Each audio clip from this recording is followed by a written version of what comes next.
अकोल्यामध्ये एसटी महामंडळाचा नागोंदी कारभार बसमधून कंडक्टरनं महिलांना जबरदस्तीने उतरवलं। तिकीट मशीन बिघडल्याचं कारण देत महिलांना उतरवलं। नागपूरमध्ये 9 जुलैपर्यंत मुसळधार पावसाचा इशारा। अनेक ठिकाणी पावसामुळे झाडं कोसळली। शहरातील सखल भागात पाणी साचलं। राज्यात सरासरीच्या 99% पाऊस। कोकण, नाशिक, पुणे विभागामध्ये जोरदार पाऊस तर छत्रपती संभाजीनगर, नागपूर विभागामध्ये पावसाची प्रतीक्षा। वर्ध्यामध्ये 6 महिन्यात 39 डेंग्यूचे रुग्ण। पावसाळा सुरू होताच रुग्णसंख्येमध्ये वाढ। पालिकेकडून कोरडा दिवस पाळण्याचं नागरिकांना आवाहन। ऑफिसच्या वेळा बदला, लोकलची गर्दी कमी करा। 800 सरकारी खासगी कार्यालयांना मध्य रेल्वेचं विनंती पत्र। लोकलमधील गर्दीची समस्या सोडवण्यासाठी उपाय।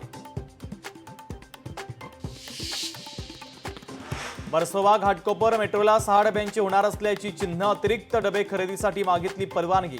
गर्दीच्या वेळी स्थानकांवर नागरिकांच्या मोठ्या रांगा लागतात। फार्मसीच्या विद्यार्थ्याची गळफास घेऊन आत्महत्या। धुळ्याच्या शिरपूर तालुक्यातील घटना। मोबाईल हॅक आणि फोटो व्हायरलच्या भीतीने गळफास घेतला। साताऱ्यामध्ये विवाहितेची राहत्या घरी गळा चिरून हत्या। शिवथर येथे अज्ञात व्यक्तीने विवाहितेची केली हत्या। सातारा तालुका पोलीस ठाण्यामध्ये गुन्ह्याची नोंद।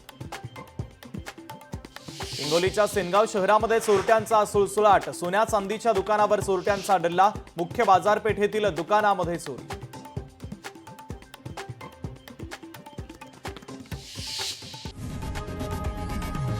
लोकशाही मराठी ऐका, पहा, जागरूक रहा।